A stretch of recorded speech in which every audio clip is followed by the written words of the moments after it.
Autor: Abrúcio Fernando Luiz. Título: Trajetória recente da gestão pública brasileira, um balanço crítico e a renovação da agenda de reformas. Edição especial 1967 a 2007. Local: Rio de Janeiro. Editora: REP, Revista de Administração Pública. Ano: 2007. Páginas: 67 a 86. Página 67. Título 1: Trajetória recente da gestão pública brasileira, um balanço crítico e a renovação da agenda de reformas. Observação 1. Observação: artigo recebido e aceito em junho 2007. Por Fernando Luiz Abrúcio. Observação 2. Sumário. 1. Introdução. 2.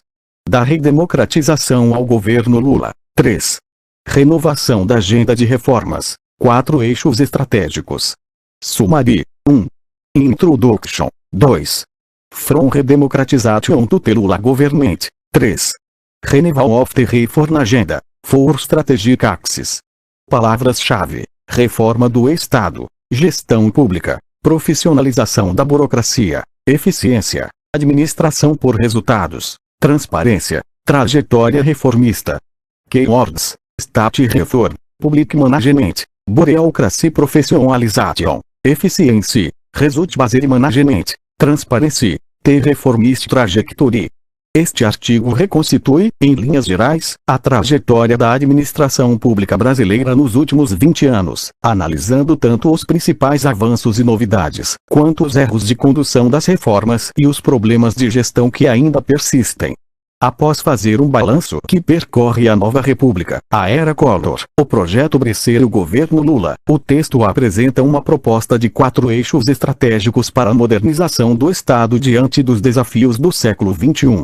Recent Trajectory of the Brazilian Public Management, a Critica and Assessment and the Renewal of the Reform Agenda. This article retraces, in broad terms, the trajectory of the Brazilian Public and Innovations as well as the mistakes made while conducting the reforms and the management substance still remain.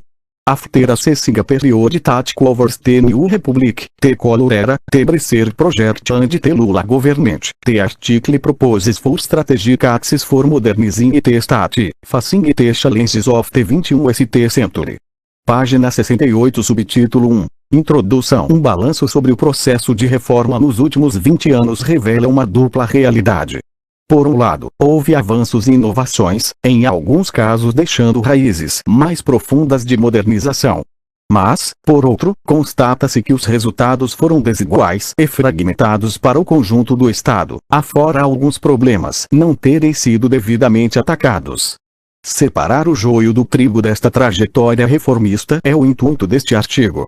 Com base tanto numa sintética reconstrução histórica quanto nos ideais recentes da nova gestão pública, procura-se aqui ter um olhar crítico sobre o passado recente com vistas à criação de uma agenda efetiva e de longo prazo em torno do tema da gestão pública. Subtítulo 2. Da redemocratização ao governo Lula. O processo recente de reforma do Estado no Brasil começou com o fim do período militar. Naquele momento, combinaram-se 2 fenômenos: a crise do regime autoritário e, sobretudo, a derrocada do modelo nacional desenvolvimentista.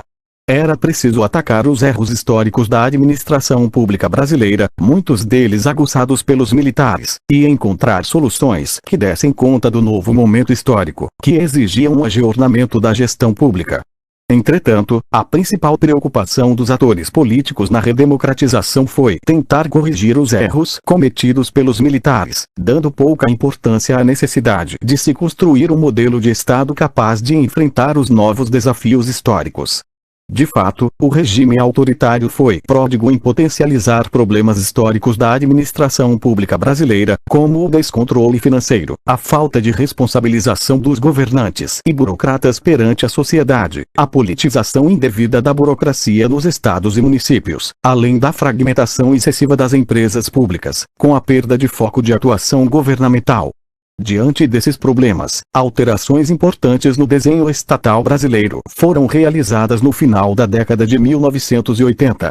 O principal exemplo disso foram as reformas nas finanças públicas, feitas pelo governo Sarney, com destaque para o fim da conta movimento, do orçamento monetário e a criação da Secretaria do Tesouro Nacional (abre parêntese STN fecha parêntese), favorecendo o reordenamento das contas públicas. Página 69. Para combater o legado do regime militar, as mudanças mais profundas vieram com a Constituição de 1988. Os constituintes mexeram em várias questões atinentes à administração pública. Entre estas, 3 conjuntos de mudanças podem ser destacados. Em primeiro lugar, a democratização do Estado, que foi favorecida com o fortalecimento do controle externo da administração pública, com destaque, entre outras mudanças, para um novo papel conferido a um Ministério Público abre parêntese fecha parêntese. Neste aspecto está, também, o reforço dos princípios da legalidade e da publicidade. A descentralização foi outra demanda construída nos anos de luta contra o autoritarismo e que ganhou enorme relevância na Constituição de 1988.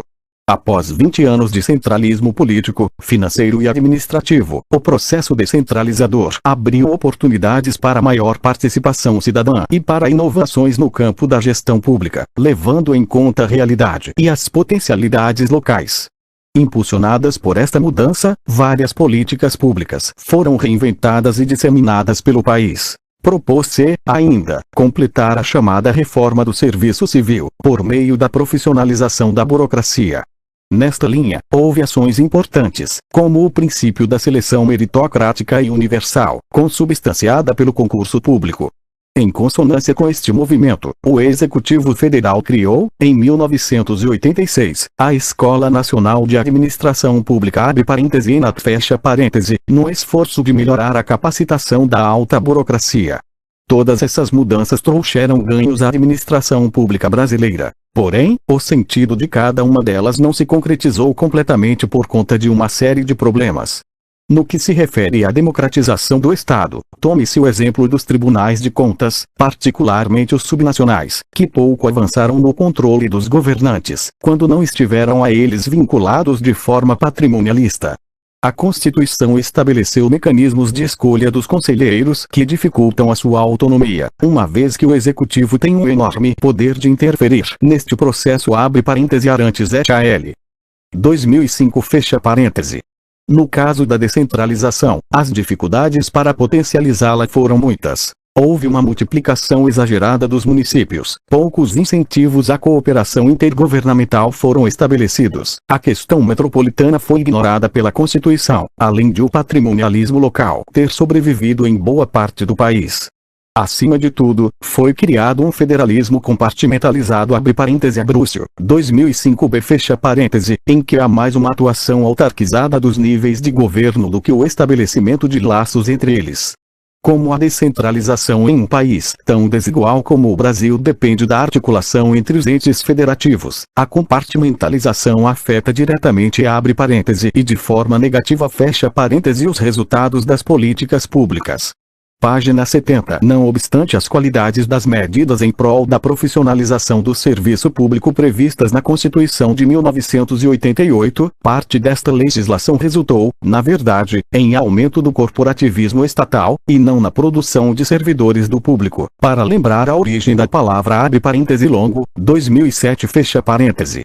Foram criadas falsas isonomias abre parêntese como a incorporação absurda de gratificações e benefícios fecha parêntese e legislações que tornaram a burocracia mais ensimismada e distante da população. Exemplo claro disso foi o direito irrestrito de greve, que prejudica basicamente os mais pobres.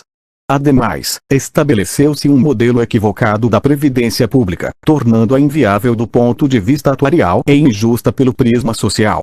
A soma desses aspectos com a crise fiscal do Estado redundou, na década de 1990, num cenário administrativo em que o maior incentivo ao funcionário público estava no final da carreira a aposentadoria integral, enquanto seus salários minguavam e crescia a parcela das gratificações no rendimento, as quais dependiam mais da força política de cada setor do que do mérito medido por avaliações de desempenho. Pouco a pouco, a opinião pública percebeu que a Constituição de 1988 não tinha resolvido uma série de problemas da administração pública brasileira. Esta percepção infelizmente foi transformada, com a era Collor, em dois raciocínios falsos e que contaminaram o debate público: a ideia de Estado mínimo e o conceito de Marajás. As medidas tomadas nesse período foram um desastre. Houve o desmantelamento de diversos setores e políticas públicas, além da redução de atividades estatais essenciais. Como o funcionário público foi transformado no bode expiatório dos problemas nacionais, disseminou-se uma sensação de desconfiança por toda a máquina federal, algo que produziu uma lógica do salve-se quem puder. Foi neste contexto que, paradoxalmente, se constituiu um regime jurídico único extremamente corporativista.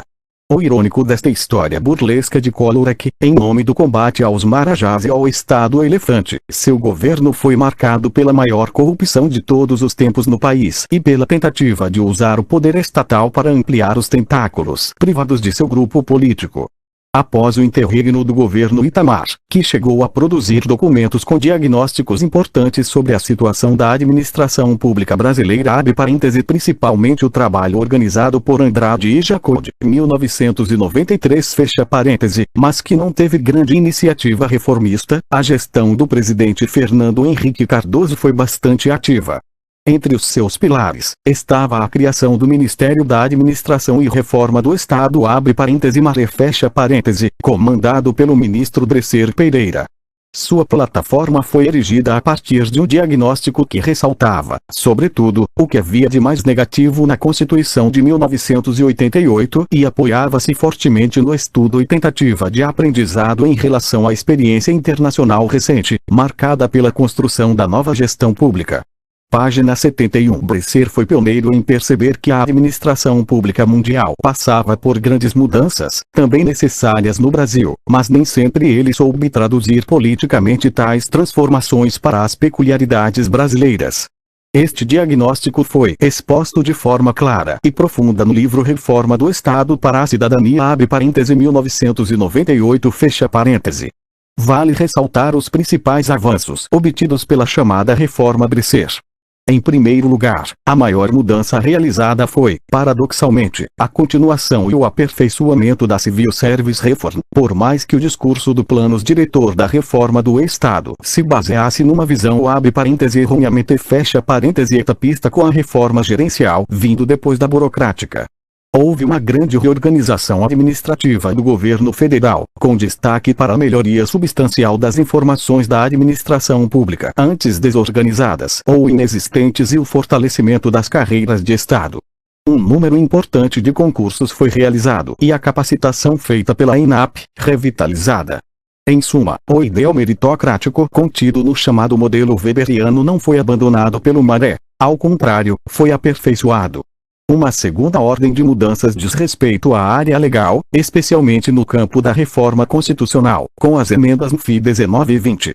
Medidas que implicaram tetos para o gasto com funcionalismo, alterações no caráter rígido e equivocado do regime jurídico único e introdução do princípio da eficiência entre os pilares do direito administrativo. Tais mudanças constituíram peças essenciais na criação de uma ordem jurídica que estabeleceu parâmetros de restrição orçamentária e de otimização das políticas. O ministro Dresser também foi responsável por um movimento menos palpável em termos legislativos, e mesmo de difícil mensuração, pois tem efeitos mais de longo prazo. Ele se empenhou obstinadamente na disseminação de um rico debate no plano federal e nos estados sobre novas formas de gestão, fortemente orientadas pela melhoria do desempenho do setor público. Neste sentido, a existência do plano diretor como diretriz geral de mudanças teve um papel estratégico. Esse projeto foi essencial para dar um sentido de agenda às ações, ultrapassando a manifestação normalmente fragmentadora das boas iniciativas de gestão. Passados 10 anos, é possível reavaliar certas propostas do plano diretor. Porém, o que nos falta hoje é exatamente um plano orientador das reformas na gestão pública. Página 72. Dresser se apoiou numa ideia mobilizadora, a de uma administração voltada para resultados, ou modelo gerencial, como era chamado à época. A despeito de muitas mudanças institucionais requeridas para se chegar a este paradigma não terem sido feitas, houve um choque cultural. Os conceitos subjacentes a esta visão foram espalhados por todo o país e, observando as ações de vários governos subnacionais, percebe-se facilmente a influência destas ideias na atuação de gestores públicos e numa série de inovações governamentais nos últimos anos.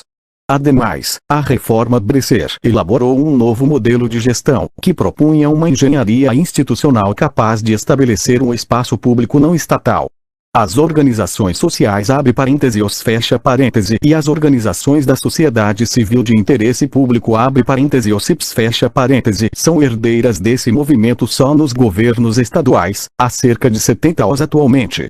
O espírito dessa ideia pode ser visto, hoje, nas chamadas parcerias público-privadas abre parênteses fecha parêntese. Não obstante a inovação conceitual, tais formas deram mais certo nos estados do que na União, sofrendo no plano federal uma enorme resistência ao longo da gestão do ministro Bresser Pereira.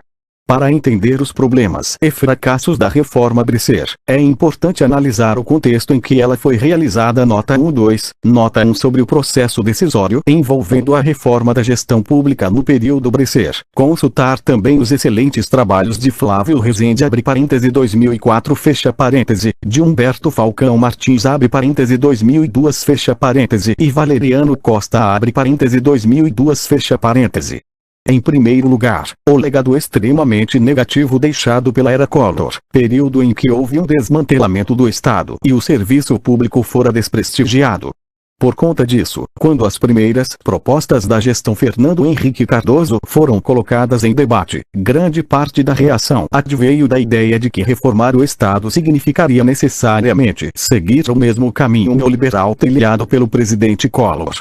O termo reforma do Estado, no fundo, foi ideologizado na disputa política e na produção acadêmica, em boa medida como resultado deste legado inicial da década de 1990. Um segundo aspecto que influenciou o debate foi o histórico das reformas administrativas no Brasil. Tivemos duas grandes ações neste sentido, ambas em períodos autoritários: o modelo das Piano e o Decreto-Lei no 200. De tal forma que não tínhamos uma experiência democrática de reformismo, baseado no debate, na negociação e num processo decisório menos concentrador.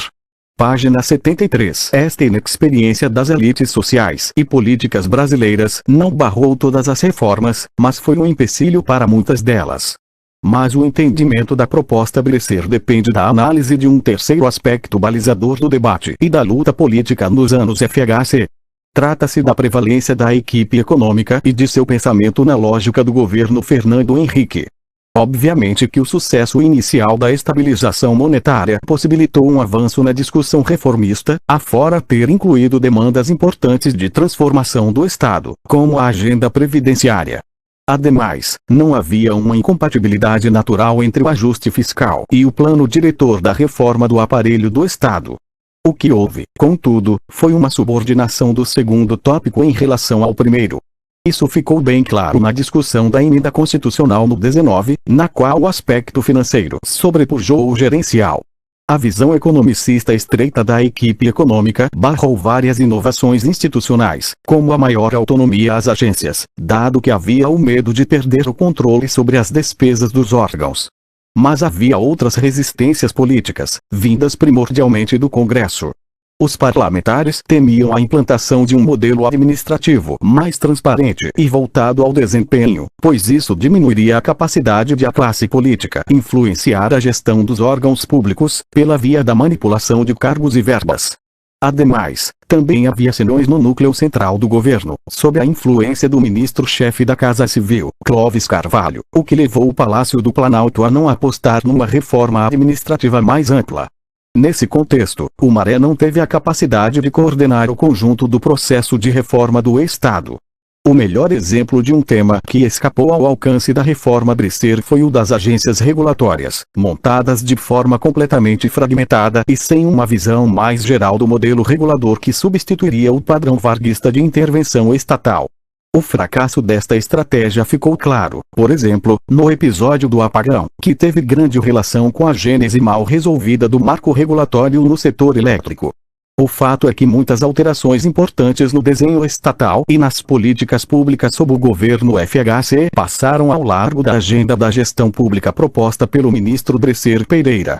Não se trata de dizer que as ideias colocadas pelo plano diretor estavam todas corretas, o que não é verdadeiro.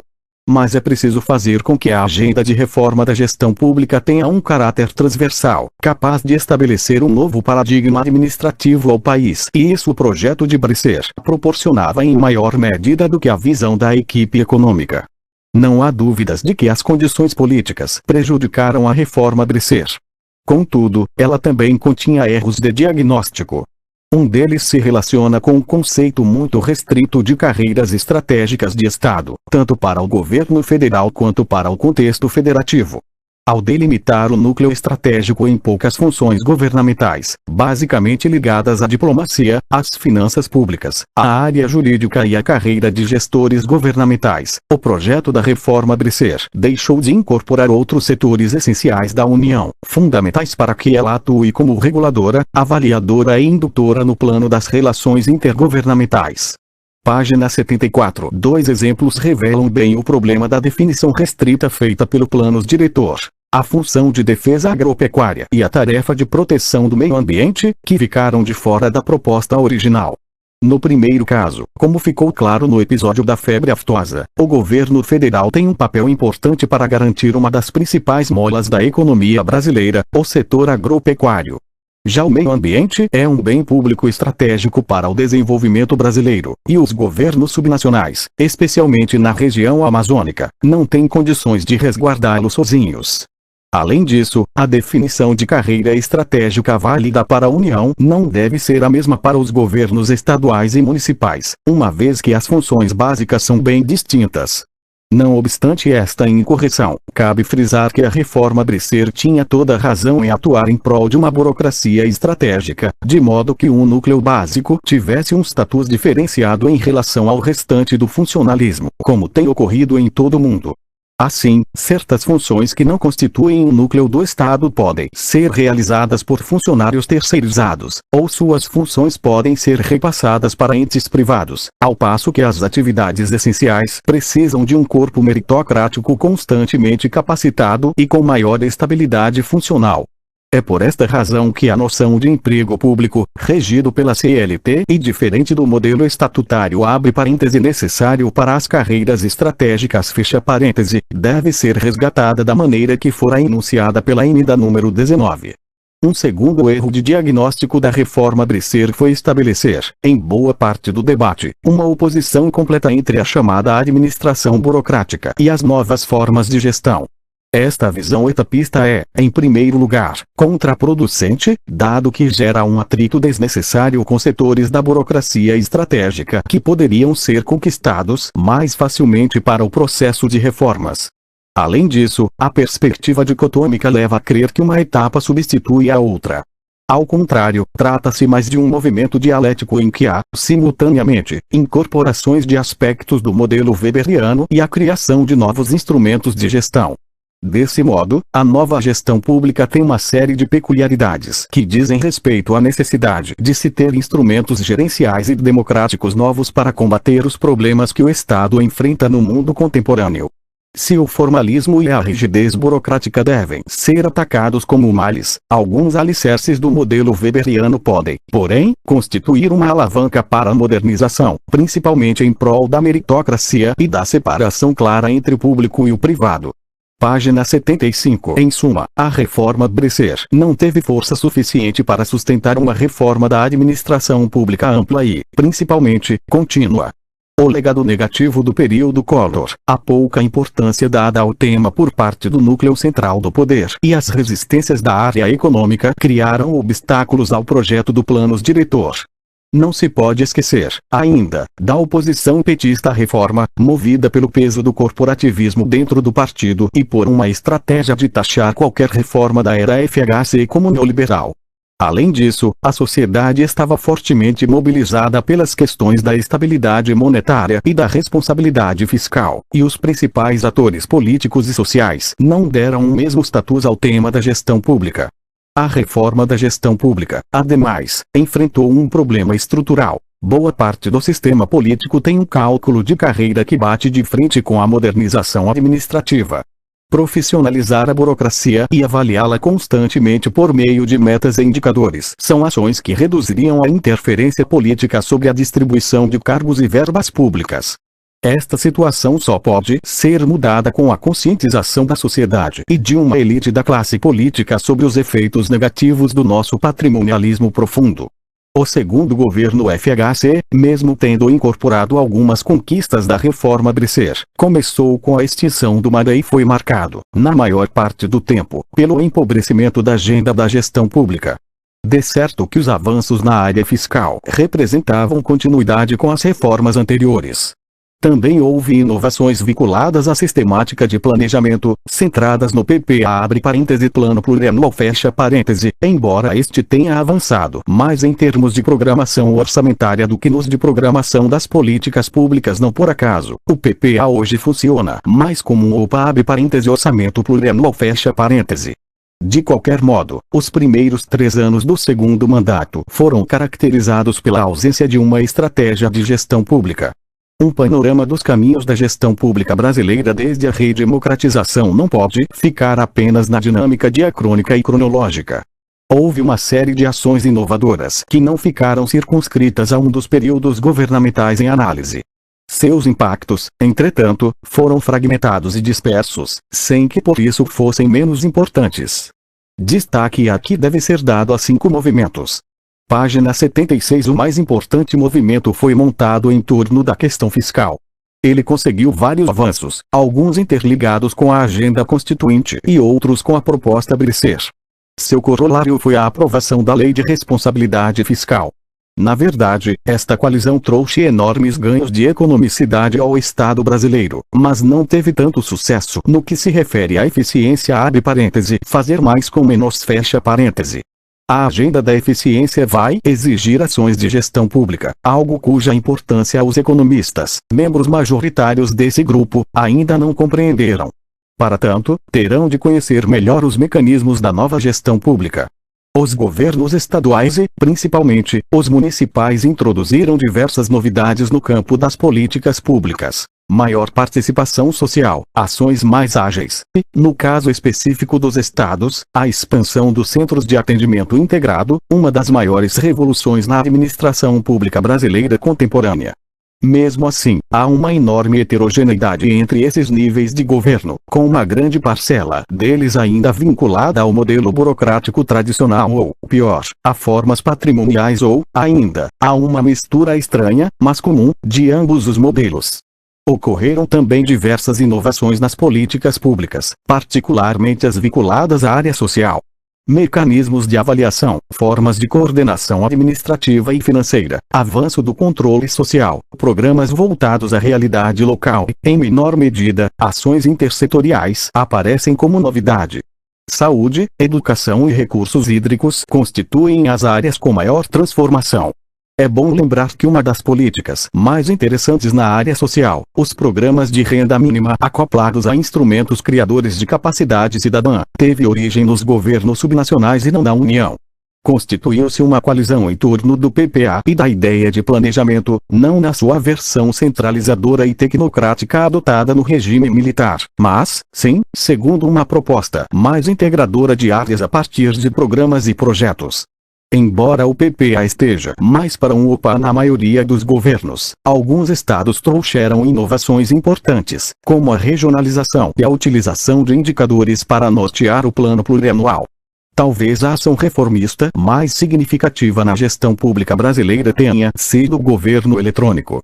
Impulsionado pela experiência do governo estadual de São Paulo, ele se espalhou por outros estados, capitais e governo federal. Sua disseminação é impressionante. Seus resultados são excelentes em termos de organização das informações. Mais importante ainda, a tecnologia da informação tem levado à redução dos custos, bem como ao aumento da transparência nas compras governamentais, reduzindo o potencial de corrupção. O ponto em que houve menor avanço do governo eletrônico é exatamente na maior interatividade com os cidadãos, em prol da maior accountability. Página 77. O governo Lula continuou uma série de iniciativas advindas da experiência anterior da modernização do Estado brasileiro, particularmente no reforço de algumas carreiras, no campo do governo eletrônico e na nova moldagem que deu à Controladoria Geral da União, hoje um importante instrumento no combate à ineficiência e à corrupção. Além disso, aproveitou sua inspiração na democracia participativa para discutir mais e melhor o PPA com a sociedade, em várias partes do Brasil, realizando um avanço no campo do planejamento. Só que a experiência petista no plano local, com vários casos de sucesso, tem sido menos aproveitada do que se esperava, infelizmente. Claro que é difícil avaliar um período governamental que ainda não acabou, mas alguns pontos podem ser ressaltados.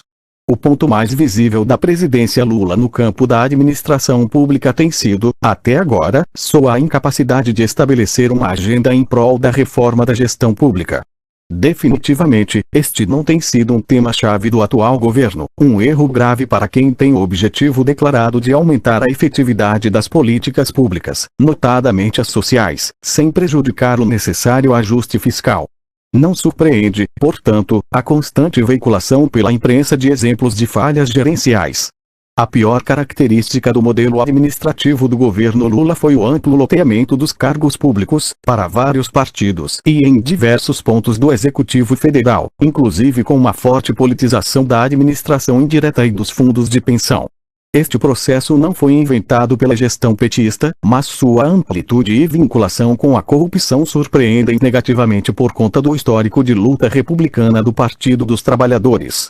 Se houve algo positivo na crise política de 2005 é que, depois do conhecimento pelo grande público do patrimonialismo presente em vários órgãos da administração direta e em estatais, tornou-se mais premente o tema da profissionalização da burocracia brasileira. Ao mesmo tempo que abre as portas da administração pública à politização, o governo Lula deixa como legado positivo o aperfeiçoamento de alguns importantes mecanismos de controle da corrupção. As ações da Polícia Federal e, principalmente, o trabalho da Controladoria Geral da União são inegáveis avanços da gestão petista que devem ser definitivamente incorporados pelo Estado brasileiro.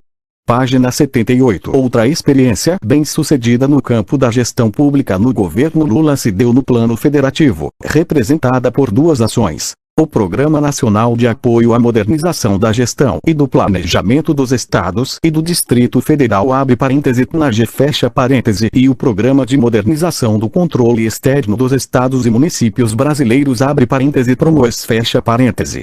Esses projetos têm como objetivo modernizar a administração pública das instâncias subnacionais, particularmente no nível estadual. Nota 2.3, nota 2 para uma descrição mais detalhada desses programas, ver Abruzzo abre parêntese 2005 fecha parêntese.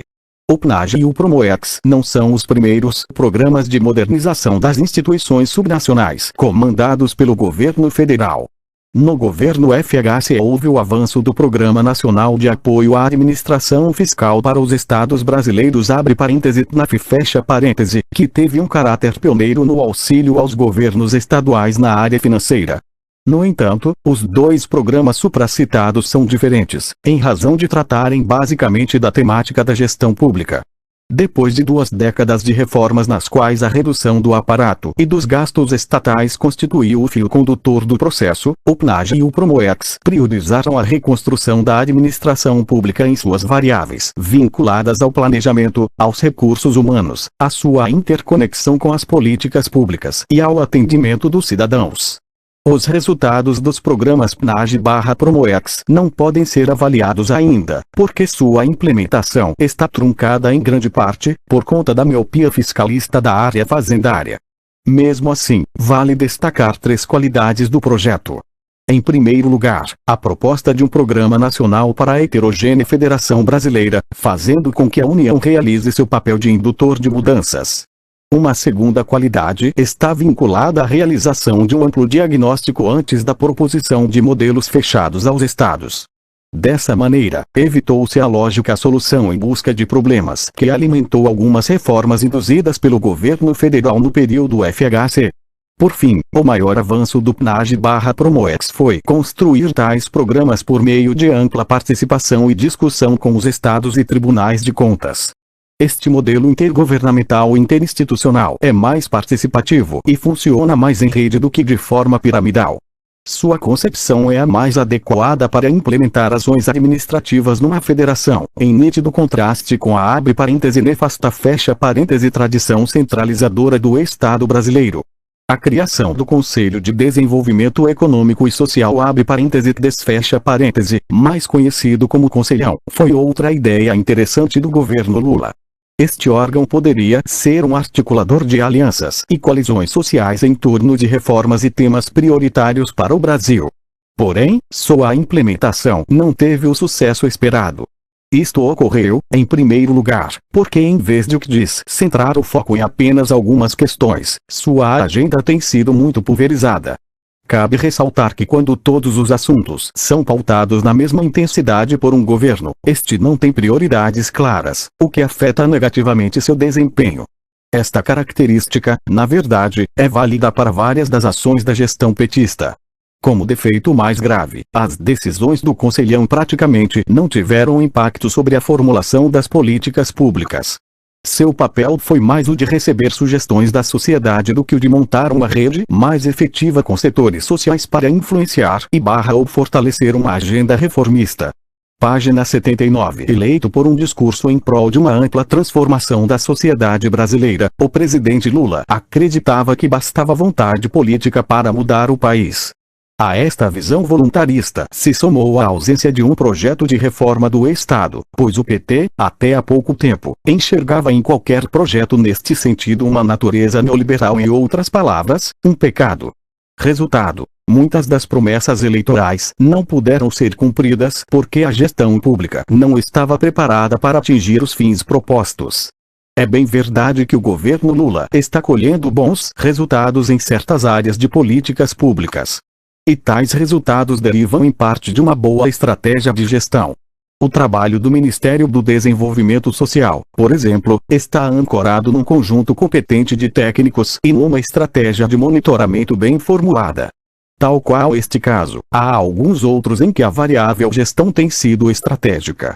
Contudo, são experiências excepcionais e fragmentadas. Mais uma vez, volta-se à questão-chave dos últimos 20 anos. A falta de uma visão integrada e de longo prazo para a gestão pública brasileira. Subtítulo 3. Renovação da agenda de reformas. 4 eixos estratégicos. A renovação da agenda reformista passa pela definição de quais são as questões centrais para a modernização do Estado brasileiro. Nesta linha de raciocínio, propomos aqui 4 eixos estratégicos. Profissionalização, eficiência, efetividade e transparência / accountability. No que tange à profissionalização da burocracia, há 5 questões importantes que devem nortear a modernização administrativa. A primeira se refere à redução dos cargos em comissão.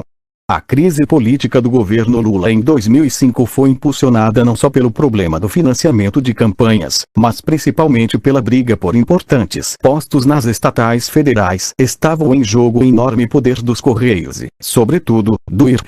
O fato é que não é possível ter, em pleno século XXI, mais de 20 mil cargos comissionados na administração direta e incontáveis indicações políticas nas empresas do governo e nos fundos de pensão. Obviamente, o presidente eleito precisa contar com um número de cargos para repassar aos responsáveis pela implementação de seus planos de governo, democraticamente aprovado pelas urnas. Todavia, o montante de indicações de livre provimento por parte do Executivo Federal brasileiro não encontra paralelo em nenhum país desenvolvido, abrindo brechas para a corrupção.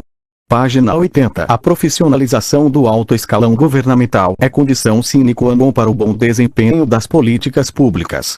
Uma parte importante destes cargos deve ser preenchida necessariamente pela burocracia estatal, sendo que os agentes políticos devem escolher, na maioria das vezes, os funcionários de carreira que devem ocupar tais postos. Para tanto, este processo deve ser transparente, com a ampla divulgação do currículo dos servidores escolhidos, e sofrer controle ininterrupto neste diapasão. A ideia do ex-ministro Márcio Tomás Bastos de acompanhar a evolução patrimonial e as contas de tais funcionários foi uma excelente medida.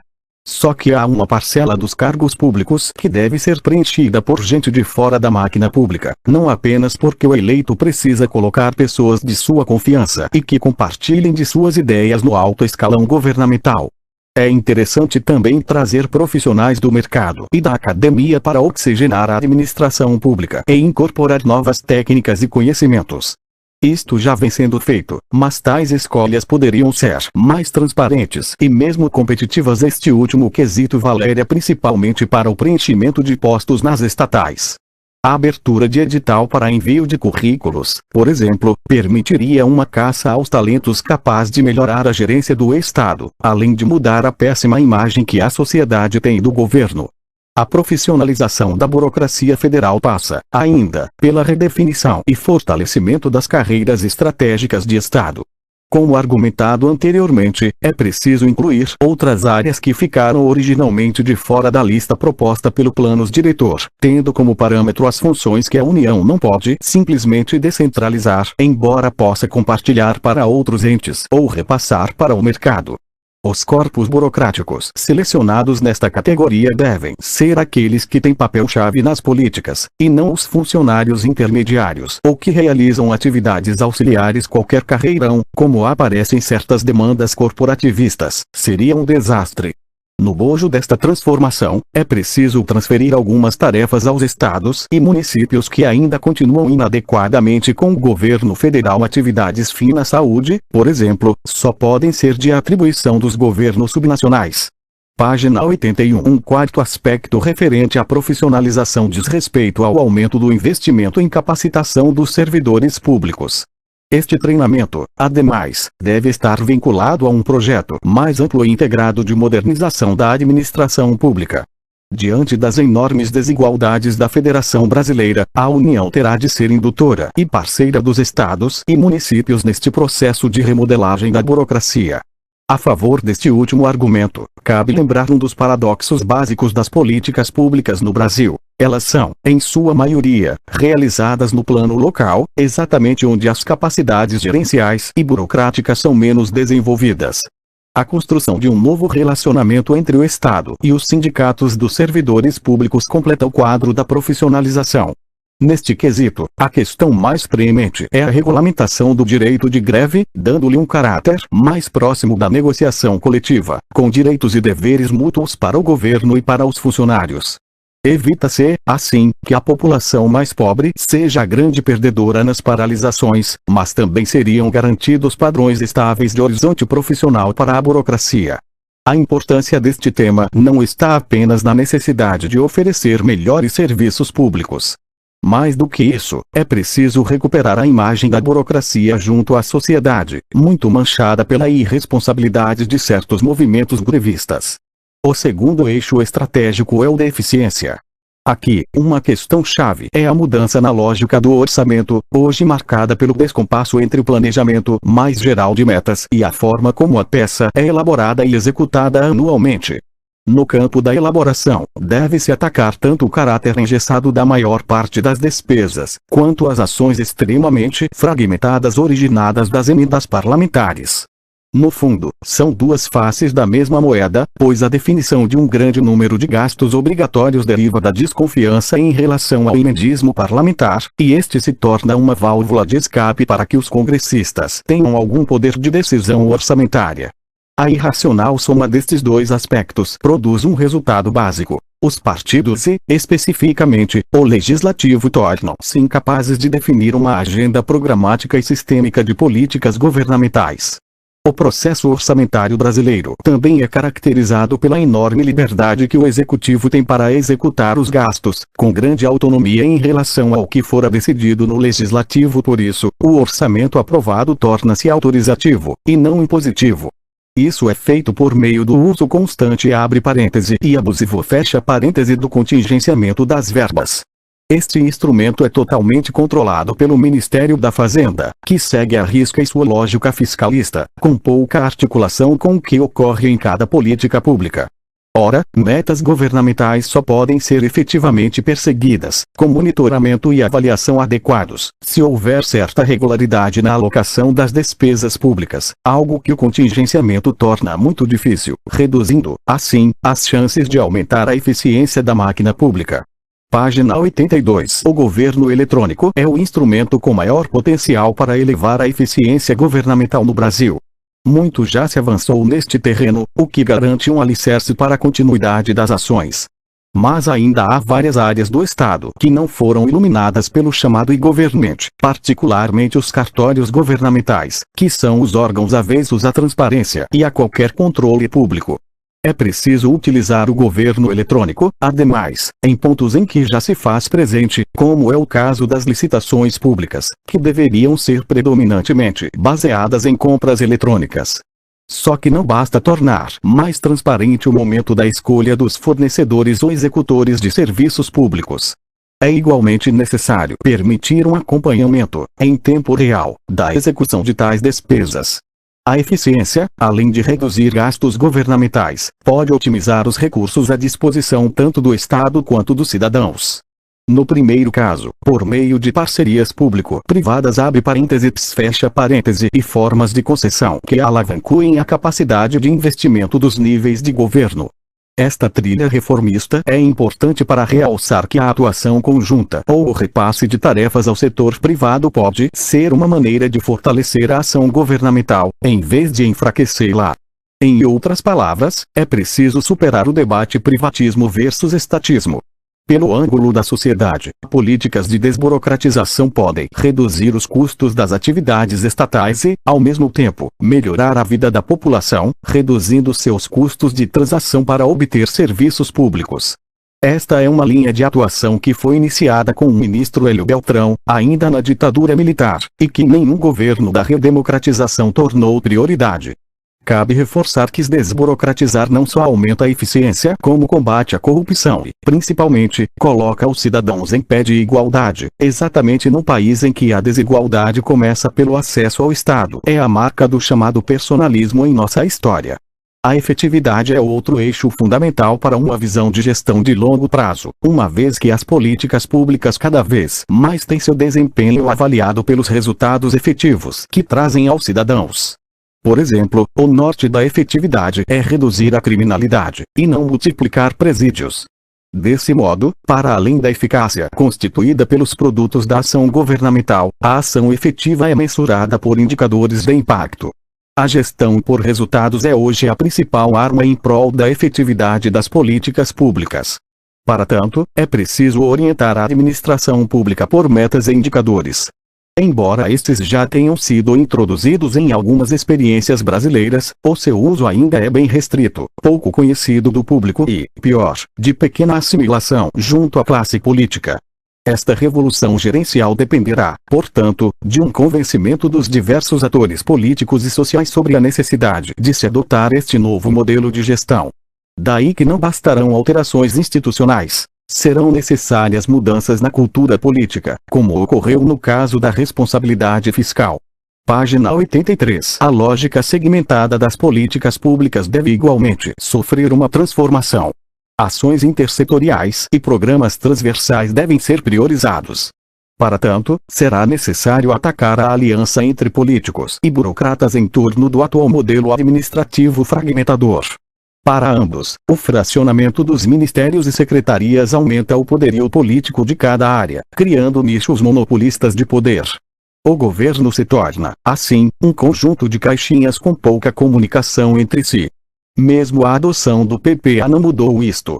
Quando há medidas mais efetivas contra esta fragmentação organizacional, elas partem de uma estrutura coordenadora normalmente escolhida pelo governante máximo presidente, governador ou prefeito. Só que este órgão coordenador não consegue atingir a totalidade da administração pública. Na verdade, afeta somente uma pequena parte. O caso do Brasil em ação, na gestão de Fernando Henrique Cardoso, e os primeiros resultados do PAC, na era Lula, demonstram cabalmente que a falta de coordenação intragovernamental condena parte do Estado a ser regularmente pouco efetivo.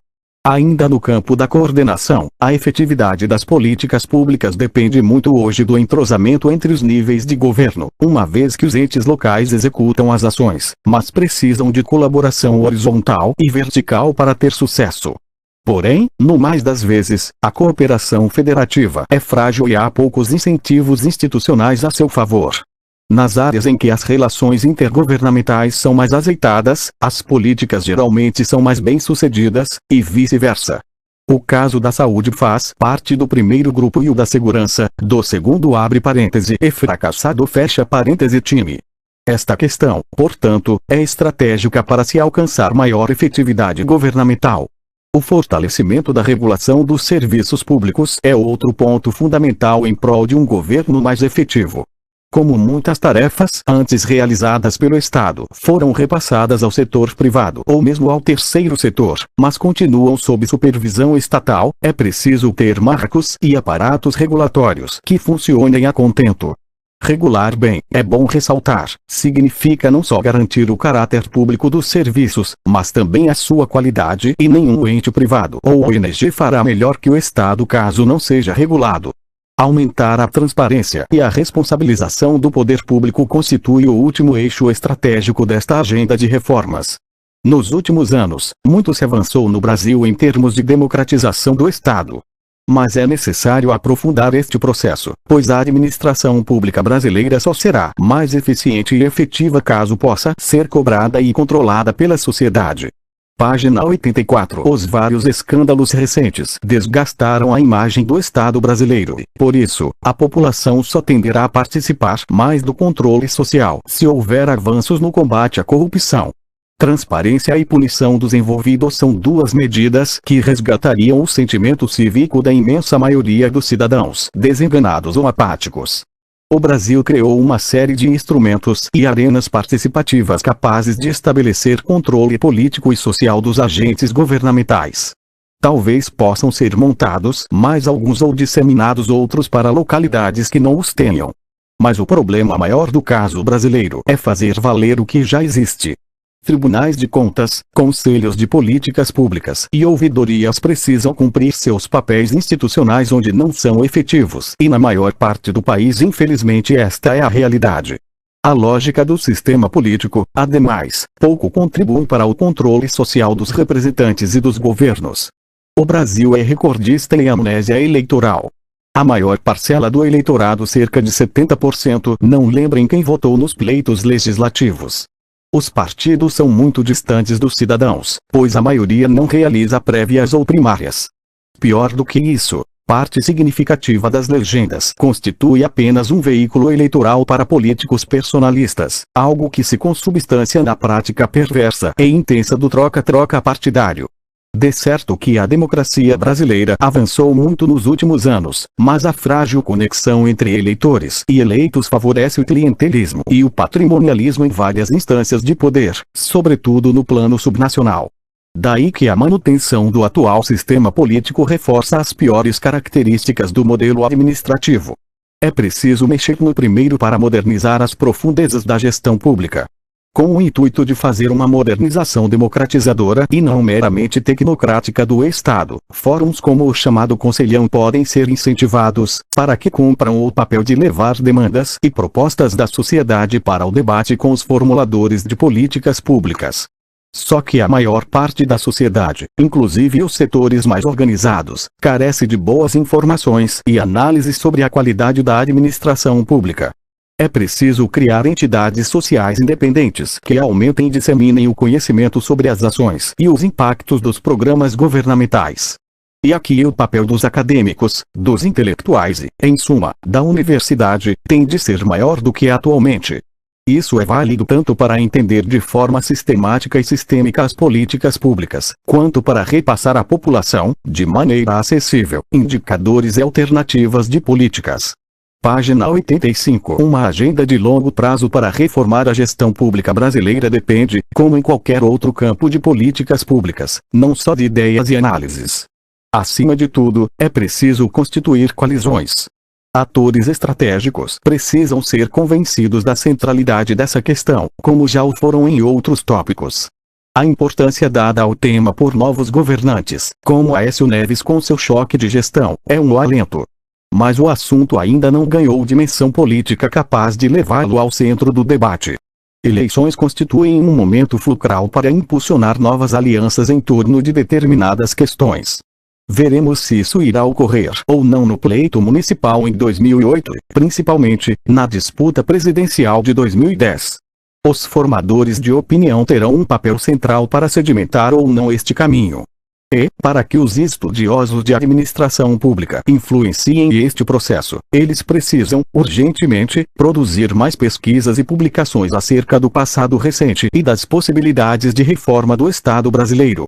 Este artigo é um convite para que mais colegas se juntem a esta empreitada, aprofundando o entendimento das questões aqui colocadas. Subtítulo 4. Referências bibliográficas. Abrúcio, Fernando Luiz. A cooperação federativa no Brasil, a experiência do período FHC e os desafios do governo Lula. Revista de Sociologia Política, Curitiba, Universidade Federal do Paraná, N24, página 41, 67, julho 2005. Reforma do Estado no federalismo brasileiro, a situação das administrações públicas estaduais. Revista Brasileira de Administração Pública, Rio de Janeiro, FGV, V39, N2, página 401-420, Maio/AR. 2005b. Loureiro, Maria Rita abre parêntese orgs fecha parêntese. O Estado numa era de reformas, os anos FHC. Brasília, Ministério do Planejamento/PNUD/OCDE, 2002. Andrade, Regis de Castro, Jacude, Luciana abre parêntese orgs fecha parêntese. Estrutura e organização do Poder Executivo. Brasília, ENAT/PNUD, 1993. Arantes, Rogério Bastos, Abrúcio, Fernando Luiz, Teixeira, Marco Antônio Carvalho. A imagem dos Tribunais de Contas Subnacionais. Revista do Serviço Público, Brasília, ENAP, V56, N1, página 57-85, 2005. Bresser Pereira, Luiz Carlos. Reforma do Estado para a Cidadania. São Paulo, 34, 1998. Costa, Valeriano Mendes Ferreira. A dinâmica institucional da reforma do Estado, um balanço do período FHC.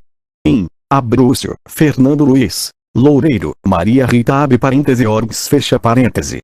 O Estado numa era de reformas, os anos FHC. Brasília, Ministério do Planejamento/PNUD/OCDE, 2002. Página 86 longo, Francisco. Mérito e flexibilidade, a gestão das pessoas no setor público. São Paulo, Fundarp, 2007. Martins, Humberto Falcão. Reforma do Estado e coordenação governamental, as trajetórias das políticas de gestão pública na era FHC. Em Abrúcio, Fernando Luiz, Loureiro, Maria Rita abre parêntese orgs fecha parêntese. O Estado numa era de reformas, os anos FHC. Brasília, Ministério do Planejamento/PNUD/OCDE, 2002. Rezende, Flávio da Cunha. Por que falham as reformas administrativas? Rio de Janeiro, FGV 2004.